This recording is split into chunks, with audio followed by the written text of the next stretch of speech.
Alright guys, welcome back to Dodger's Gaming Corner.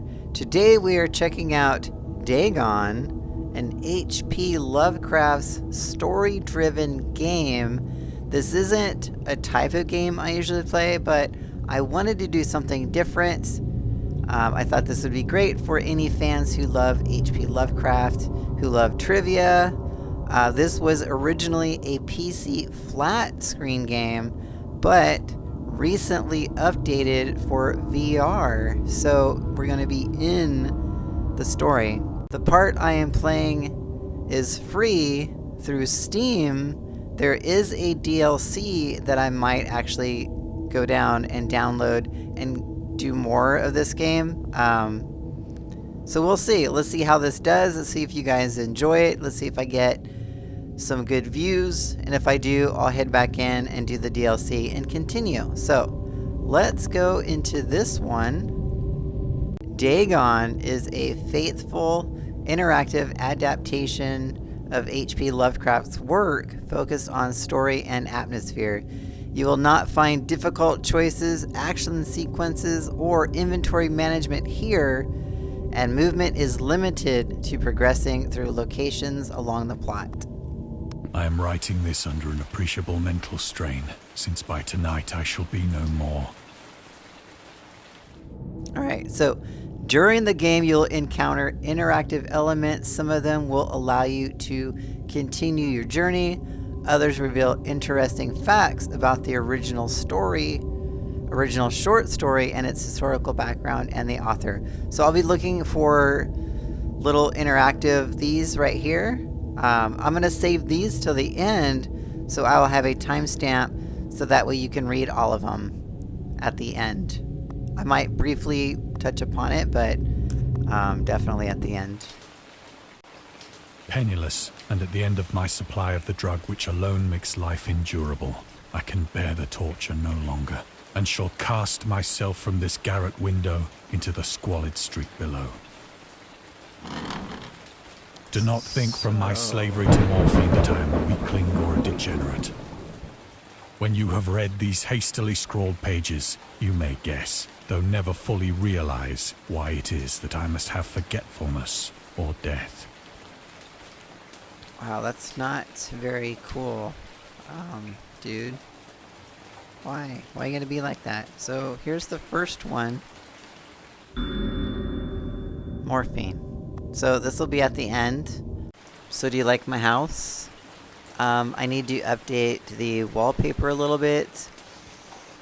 It looks a little, you know, I mean, I have a cool light up there. I have that, my little propane light there. I'm currently fixing the lock. Right now I'm using a little drawer there to make sure no one opens the door. So, yeah. It was in one of the most open and least frequented parts of the broad Pacific that the packet of which I was supercargo fell a victim to the German sea raider.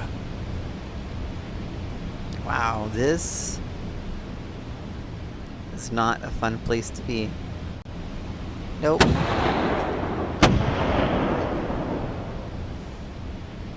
The Great War was then at its very beginning, and the ocean forces of the Hun had not completely sunk to their later degradation, so that our vessel was made a legitimate prize, whilst we of her crew were treated with all the fairness and consideration due us as naval prisoners. Okay. So here we have our first, or our second. So this one is the Huns. The Huns were Central Asian nomads who established a dominion in Europe and invaded the Roman Empire in the 5th century AD. They were known as brutal, deadly warriors and masters of quick raids who also developed powerful composite bows, lassos, and early siege weapons.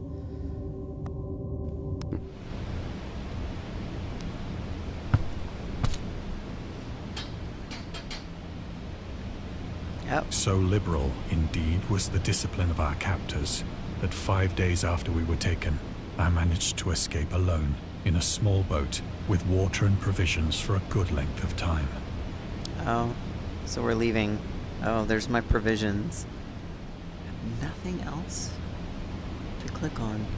That is not cool. Alright, let's go.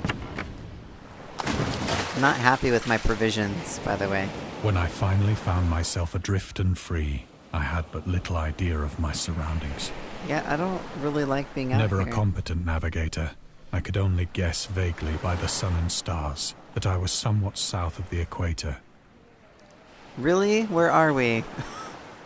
I do not see anywhere. Of the longitude, I knew nothing, and no island or coastline was in sight. Nothing. The weather kept fair, and for uncounted days I drifted aimlessly beneath the scorching sun, waiting either for some passing ship or to be cast on the shores of some habitable land. Man, this is not my ideal place to be, you know? Not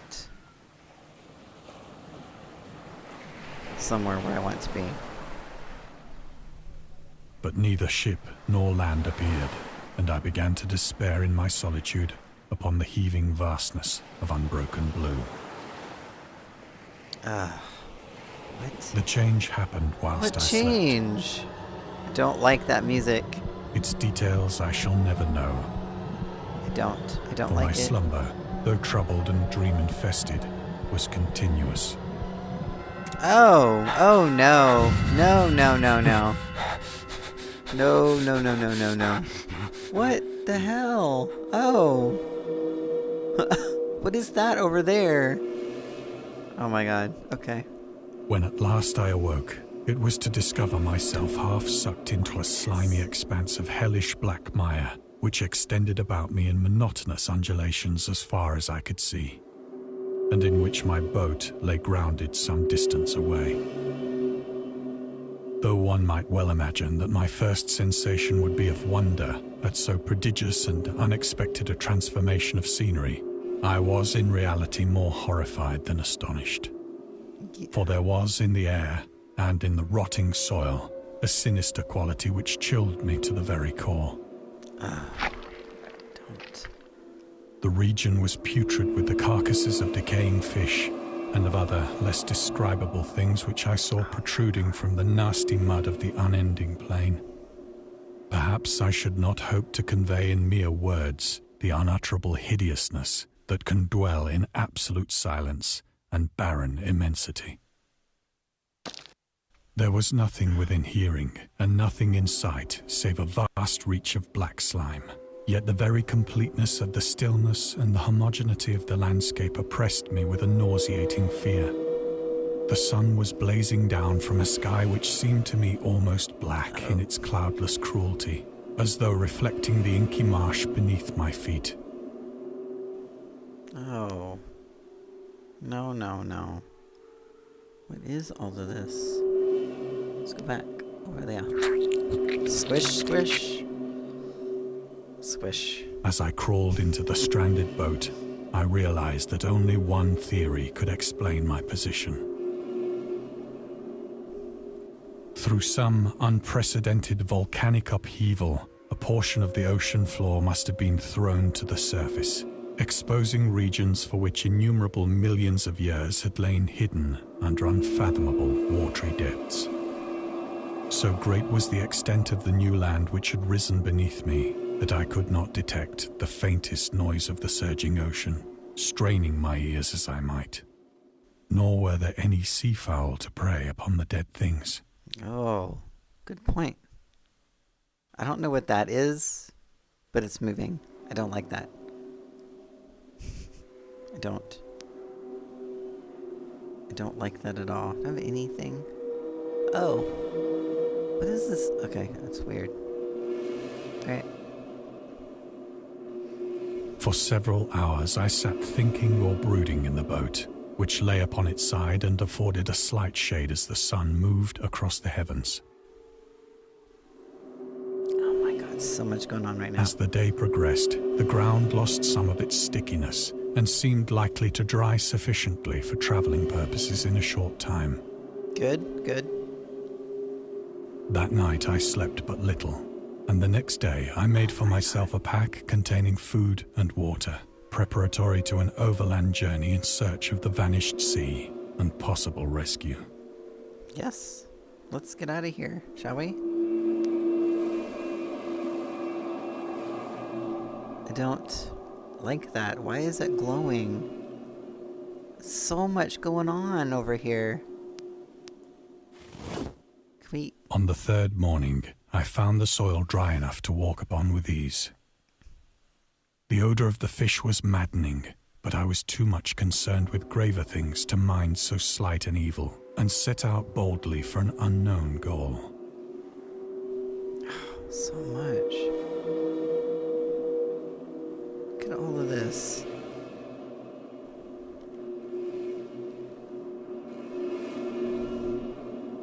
Let's go.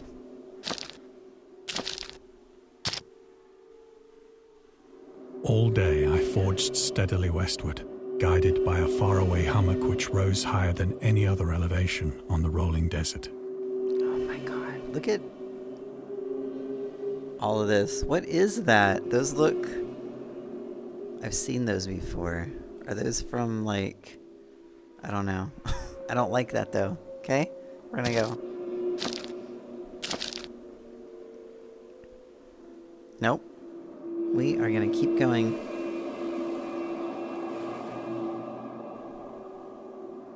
Yep.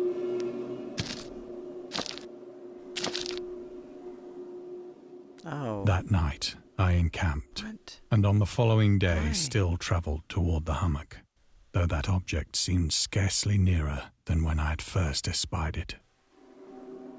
That's good, right? I mean, what? Can we talk about this? Why are you not talking about this? Why are we not talking about that?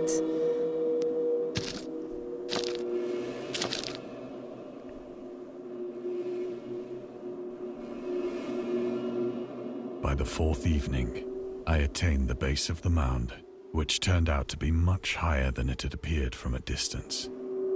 An intervening valley setting it out in sharper relief from the general surface. Too weary to ascend, I slept in the shadow of the hill. No, why?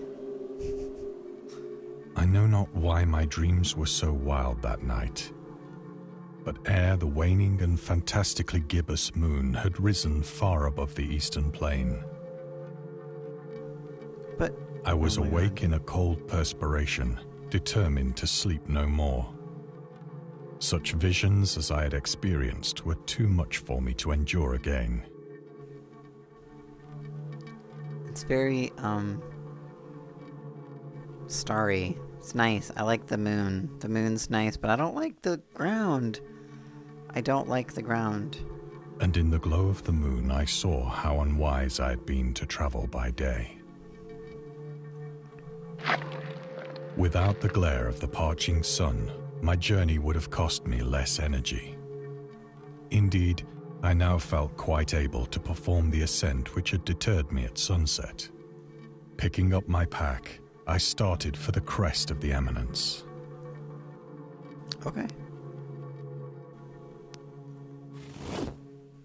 I have said that the unbroken monotony of the rolling plain was a source of vague horror to me. But I think my horror was greater when I gained the summit of the mound and looked down the other side into an immeasurable pit or canyon, Uh-oh. whose black recesses the moon had not yet soared high enough to illumine. I felt myself on the edge of the world. Oh my god. It's so dark down there. Do we really want to go down there? Peering over the rim into a fathomless chaos of eternal night. Through my terror ran curious reminiscences of Paradise Lost, and of Satan's hideous climb through the unfashioned realms of darkness. As the moon climbed higher in the sky, I began to see that the slopes of the valley were not quite so perpendicular as I had imagined. Oh, it is so dark down there. Do we really want to go down there? I don't want to go that way either. Okay, well, I guess you're making me go down there. Ledges and outcroppings of rock afforded fairly easy footholds for a descent. Well, I mean, I kind of feel like we're not traveling very fast. But, no one wants to go down there anyways. Whilst after a drop of only a few hundred feet, the declivity became very gradual. Super gradual. I mean, we are going super slow. Urged on by an impulse which I cannot definitely analyze, I scrambled with difficulty down the rocks and stood on the gentler slope beneath.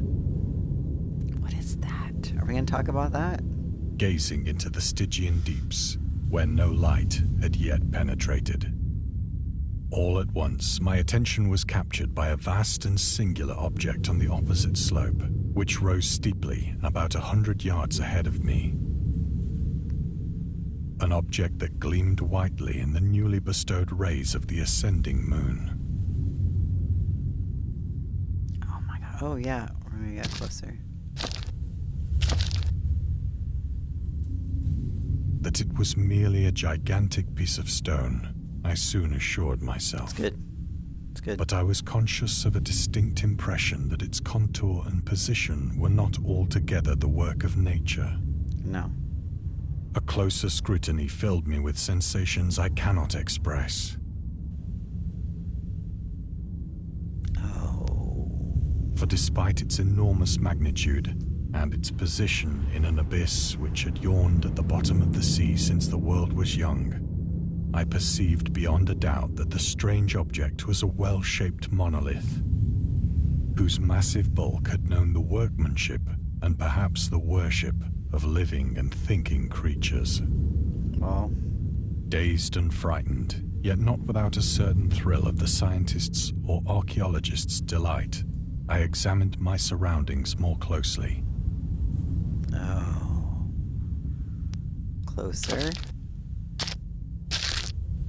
Squish, squish.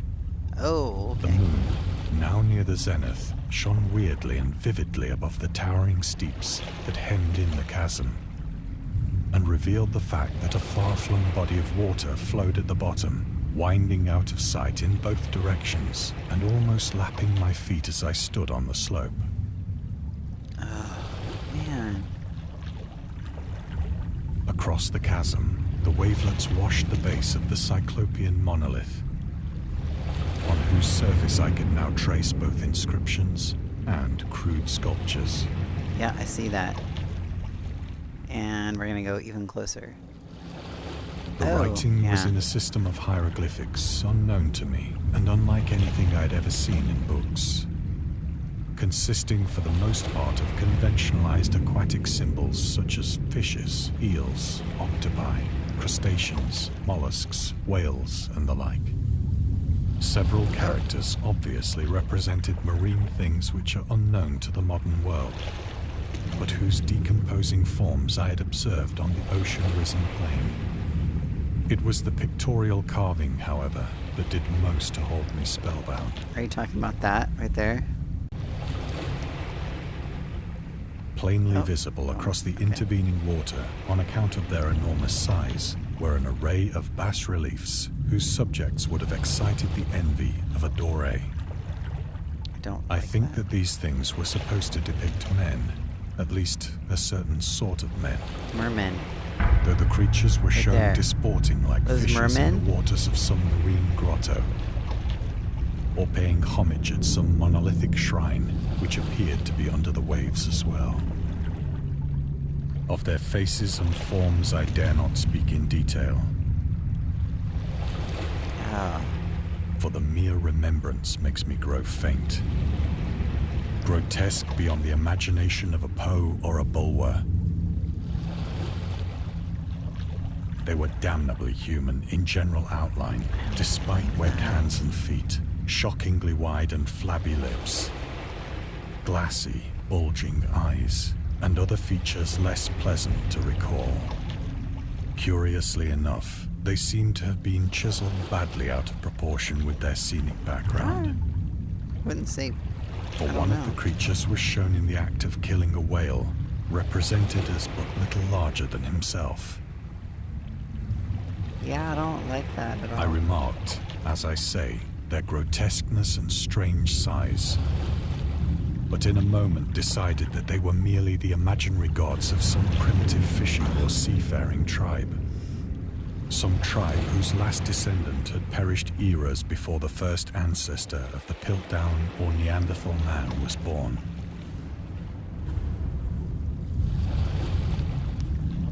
Nothing else, huh? Yeah, I don't like this. This is, huge. I don't like where you're going with this. Awestruck at this unexpected glimpse into a past beyond the conception of the most daring anthropologist, I stood musing whilst the moon cast queer reflections on the silent channel before me. Then, suddenly, I saw it. Saw what? With only a slight churning to mark its rise to the surface, Oh, the thing slid no. into view above the dark waters. No. Oh, no.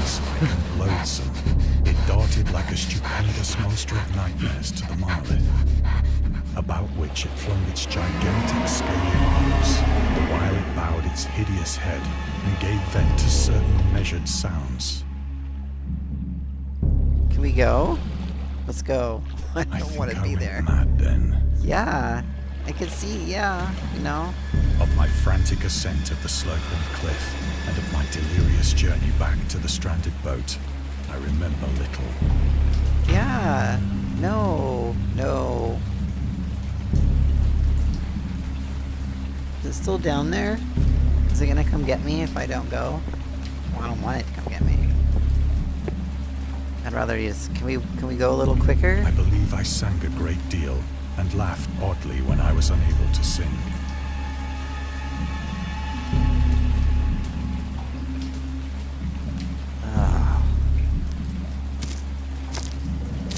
Do you need some help running?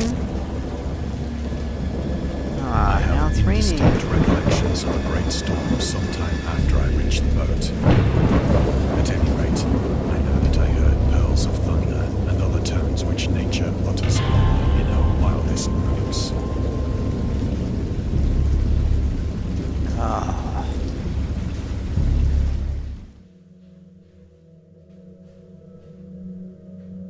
When I came out of the shadows, I was in a San Francisco hospital, I like that. Okay. brought thither by the captain of the American ship which had picked up my boat in mid-ocean. So we imagined all of this? In my delirium, I had said much, but found that my words had been given scant attention. Yeah, well, I mean... Of any land upheaval in the Pacific, my rescuers knew nothing. Nor did I deem it necessary to insist upon a thing which I knew they could not believe. Yeah, I mean... Alright, well, I guess we're leaving the hospital.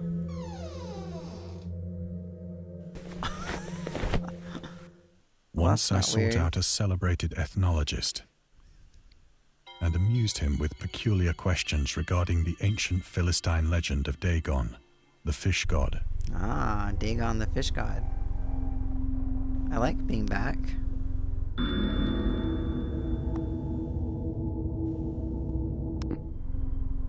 Anything else to click on? Nope.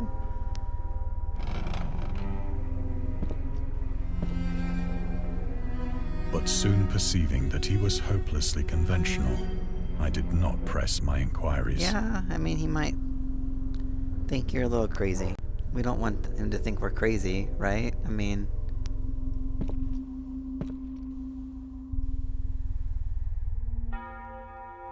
Alright, let's go that way.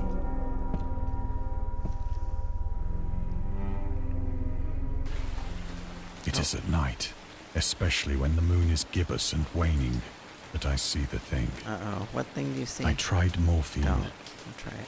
but the drug has given only transient surcease and has drawn me into its clutches as a hopeless slave. So now I am to end it all, having written a full account for the information or the contemptuous amusement of my fellow men. Often I ask myself if it could not all have been a pure phantasm, a mere freak of fever, I as I mean- lay sun-stricken and raving in the open boat, after my escape from the German man of war. This I ask myself, but ever does there come before me a hideously vivid vision in reply. I cannot think of the deep sea without shuddering at the nameless things that may at this very moment be crawling and floundering on its slimy bed, worshipping their ancient stone idols and carving their own detestable likenesses on submarine obelisks of water-soaked granite. Huge! What the hell? Look at that. Look how big. Like, swallow my boat, man. I dream of a day when they may rise above the billows to drag down into their reeking talons the remnants of puny, war-exhausted mankind. I mean... Of a day when the land shall sink and the dark ocean shall ascend amidst universal pandemonium. So many. I wonder if those are all as big.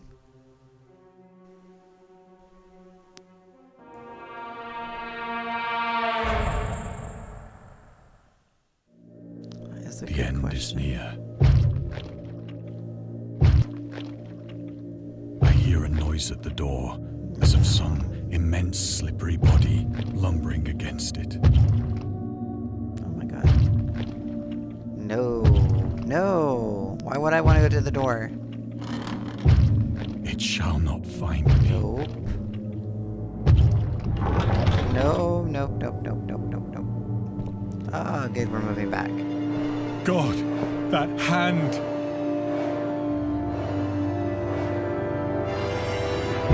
Nope. The window! The window! No, why? Why you want with the window?